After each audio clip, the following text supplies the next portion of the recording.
네, 아메리카 라이브에서 다뤄주신 넷플릭스 현재 5% 넘게 밀리고 있고요. 쉐보론은 강보합권에서 움직임 가져가고 있습니다. 3대 지수는 여전히 다우지수만 하방 압력을 받아가고 있는데요. 자, 오늘도 시장 대응에 필요한 내용들 챙겨보도록 하겠습니다. 글로벌 인사이트 시간이고요. 오늘은 퍼스트 프라임 리서치 이동근 대표 모셨습니다. 대표님 어서 오세요. 네, 안녕하십니까. 네, 오늘도 많은 인사이트 부탁드리겠습니다. 네, 그렇다면 바로 주제로 넘어가서 이야기를 나눠볼게요. 자, 오늘의 주제는요. 대규모 국채 만기 도래에 미 공화당 과거 비난했던 카드를 꺼냈다라는 내용입니다. 이달 초에 이 트럼프 대통령의 감세안이 통과했잖아요. 여기에 좀 중요한 내용 중에 하나가 부채 한도를 증액했다는 내용이던데 어쨌든 국채 금리는 좀 안정세를 보이고 있는 것 같긴 하지만 여전히 문제가 있잖아요. 우리가 우려해야 되는 부분, 기존 부채들의 차환 문제겠죠. 단기채로 발행하겠다는데 이거 어떻게 봐야 할까요? 사실 이제 지금 미국 정부가 하루에 문헌 이자 비용이 33억 달러 수준이에요. 지금 정부 예산의 한 18.5%를 국채 이자로 지출을 하고 있고요. 전체 예산 항목에서 국방비보다도 더 많습니다. 그러니까 이것만 보더라도 왜 트럼프 대통령이 저렇게 파월 연준 의장한테 기준금리를 내리라고 압박을 이어가는지 이것만 봐도 이제 알 수가 있는 거죠. 가장 큰 이유예요, 이게 사실은. 네. 그러니까 지금 말씀하신 대로 지금 향후 한 12개월 내 만기가 도래하는 그 미국채 규모가 9조 3천억 달러 정도 됩니다. 국채 금리가 지금 4%대인 상황인데 물론 이번에 이제 그들이 얘기하는 크고 아름다운 법안으로 인해서 부채 한도를 늘린 것도 중요하지만은 네. 이제 만기가 도래하는 기존 부채를 차환을 어떻게 할 것인가 가장 큰 문제예요. 그러니까 지금 일단 트럼프 행정부의 선택은 단기채에 집중을 시키겠다. 단기채만 발행을 하겠다. 그러니까 트럼프 대통령이 아예 공공연하게 지금 몇 차례에 걸쳐서 얘기를 했습니다. 고금리 시기인데 왜 단기채를 발행하느냐. 만기 도래한 채권은 전부 단기채로 차환할 것이다. 이렇게 공언을 했어요. 베센트 재무장관도 현재 금리에서는 장기로 돈을 빌릴 이유가 없다. 그래서 일단 단기채로 급한 불을 끄겠다라는 게 트럼프 행정부의 지금 정책적인 방향성인 것 같아요. 네. 그리고 이제 나중에 이제 지금 파월 의장은 어차피 금리 잘 안 내릴 것 같으니까 네. 차기 연준 의장이 기준금리를 낮추면 그때 가서 장기채를 발행하겠다. 이런 어떤 지금 시나리오인데 사실은 이제 아시겠지만 장기금리를 연준이 제어하는 건 불가능합니다. 근데 다만 재무부가 이제 단기채 발행 물량을 집중을 시킨다면은 장기채 발행이 축소가 되겠죠. 네. 그러면 장기채가 올라갈 거예요. 그러면 수익률이 하락을 하죠. 그러니까 어떻게 보면은 지금 장기금리는 이렇게 장기채 발행을 줄임으로써 억제를 하고 단기금리는 연준이 내리면 된다. 아주 심플한 전략인 것 같은데 근데 이게 사실은 바이든 정부에서 제닛 옐런 재무장관이 사용했던 방법입니다. 이게 트럼프 행정부가 처음 쓰는 방법이 아니에요. 굉장히 대단한 것처럼 얘기를 하고 있는데 그건 아니라는 겁니다. 코로나19 이후에 아시겠지만은 어느 나라든지 간에 특히 미국은 더했죠. 대규모 재정 지출로 인해서 부채가 급증을 했습니다. 그러자 미국 재무부가 그때 어떤 정책을 취했냐면은 1년 미만의 단기채 발행 비중을 크게 확대했습니다. 그러니까 이게 상당히 오래 간 게 인플레이션이 어느 정도 급등을 하고 연준이 금리 인상을 시작한 2023년이나 2024년에도 단기채를 계속 발행을 했어요. 그러니까 지금 이제 우리가 만기가 돌아오는 것들 중에서 상당 부분, 거의 한 3분의 1 수준은 단기채예요, 또. 그러니까 이게 계속해서 지금 약간의 악순환일 수도 있는 부분인데, 그러니까 이 당시만 하더라도 이 정책에 대해서 공화당 그리고 현 정부의 경제팀 인사들이 네. 엄청나게 비판을 했습니다. 지금 베센트 현 재무장관 같은 경우도 네. 단기물에 그렇게 의존하면 안 된다고 도박이다 이런 식으로 비판을 했는데 지금 이제 자기네들이 그러게요. 그런 전략을 안 쓸 수가 없는 상황이 된 거예요. 네. 그러니까 사실 단기채에 집중하는 부분은 양적 완화하고 유사한 효과를 나타내기 때문에 증시에는 좀 더 긍정적으로 작용할 수가 있어요.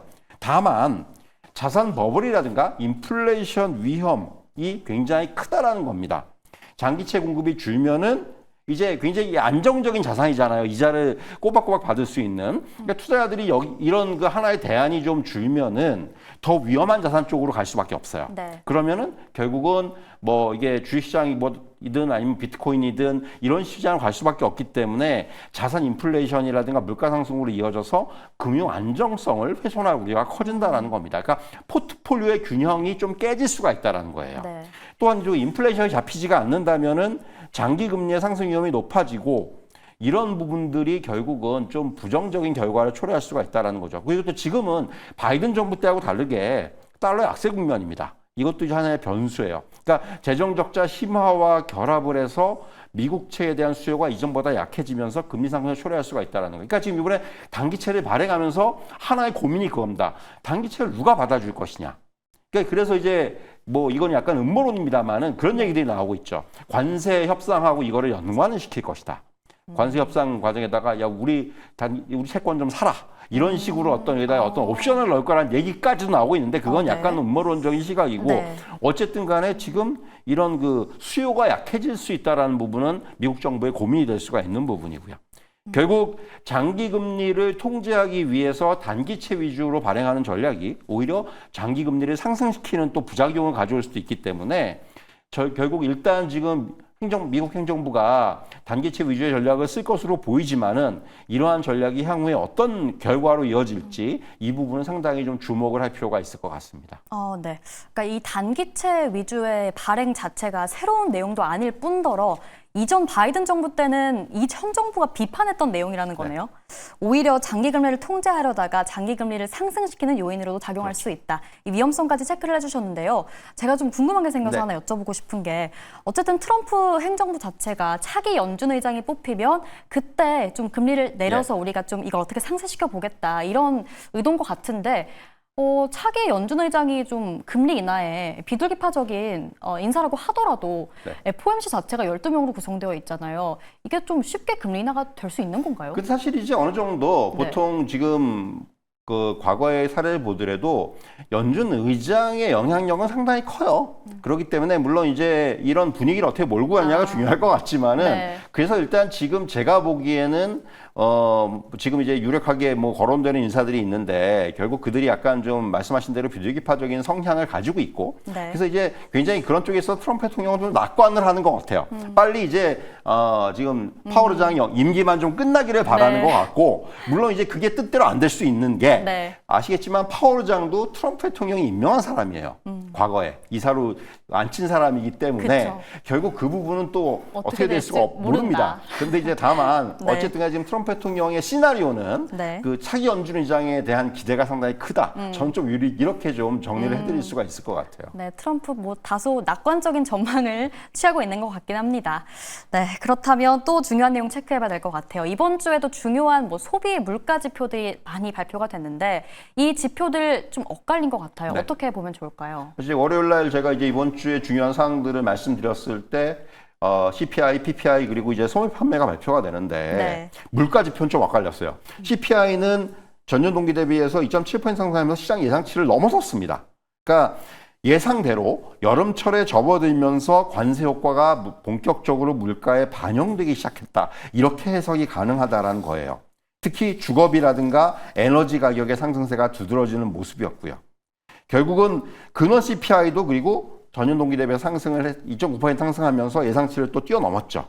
사실은 이런 부분들, 그러니까 이 CPI가 좀 예상한 것처럼 좀 예상치를 뛰어넘으면서 우리가 이제 우려한 것처럼 관세 효과가 물가에 반영되는 것이 아니냐라는 그런 우려를 자아냈는데 반면에 PPI는 예상보다 좀 낮게 나왔습니다.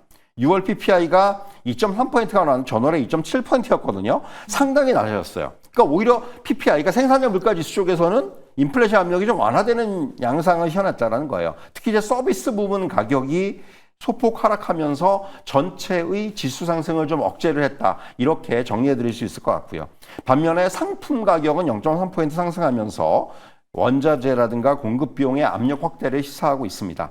그러니까 전문가들의 평가를 보면은 업종에 따라서 관세 충격을 흡수하는 방식이 좀 차이가 있다. 이렇게 좀 지적을 하고 있고요. 일부 산업은 가격 인상하면서 소비자한테 전가를 하고 있고 또 다른 경우는 자체적으로 흡수하면서 아직까지 안 올리고 있다. 이렇게 좀 해석을 하는 것 같고요. 결국 이러한 점을 감안한다면은 생산자 물가의 정체가 일시적인 결과일 수 있고 향후 이제 만약에 관세가 정말 좀 더 광범위하게 반영되면은 물가에는 다시 상방 압력으로 작용할 소지가 크다. 이렇게 좀 정리해 드릴 수가 있을 것 같고요.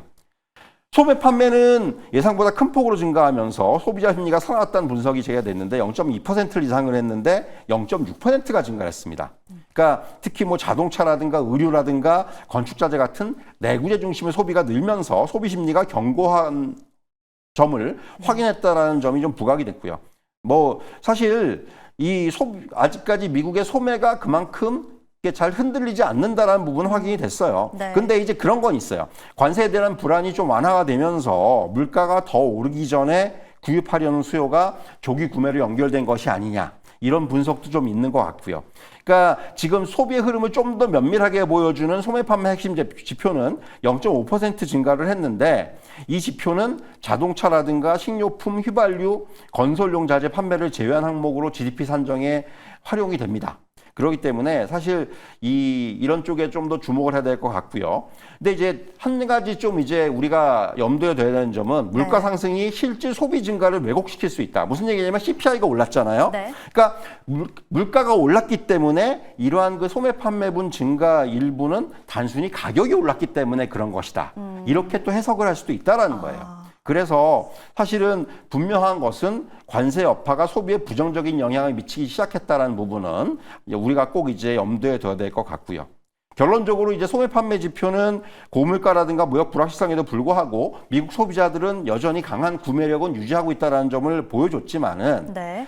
관세 이슈가 향후 소비에는 부정적으로 작용할 수 있다는 부분 역시 보여줬어요. 그러니까 무슨 얘기냐면은 그러니까 결론적으로 여전히 불확실성이 남아 있는 거예요. 그리고 그 불확실성이 앞으로 더 확대될 수도 있기 때문에 네. 그러니까 저는 적어도 앞으로 한두 달 정도의 지표를 더 확인하면서 우리가 그때 좀 판단을 좀 해야 되지 않겠는가 네. 이런 말씀을 드릴 수가 있을 것 같습니다. 네, 알겠습니다. 지나친 낙관론보다는 관세로 인한 불확실성 체크하자 말씀 주셨고요. 오늘 말씀 여기까지 듣도록 하겠습니다. 퍼스트 프라임 리서치 이동근 대표와 함께했습니다. 대표님 고맙습니다.